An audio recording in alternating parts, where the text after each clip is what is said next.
Putnam County in central Arkansas, southeastern Montgomery County in western Arkansas, northwestern Hot Spring County in southwestern Arkansas, until 1:45 p.m. At 1:12 p.m., a severe thunderstorm capable of producing a tornado was located over Myers, or 17 miles west of Hot Springs, moving east at 50 miles per hour. Hazard, tornado and ping-pong ball-sized hail. Oh, God. Source, radar indicated rotation.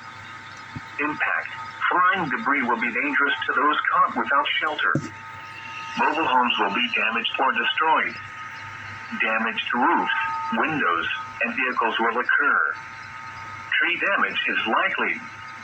Locations impacted include Hot Springs Village, Mountain Pine, Hot Springs Memorial Field, Myers, Jessiaville, Lake Washita State Park, Lofton, Rockwell, Hot Springs National Park, Oaklawn Racetrack, Bonnerdale, Sunshine, Welsh, Mountain Valley, Royal, Gulfside Gorge, Pettyview, Wallace, Perky.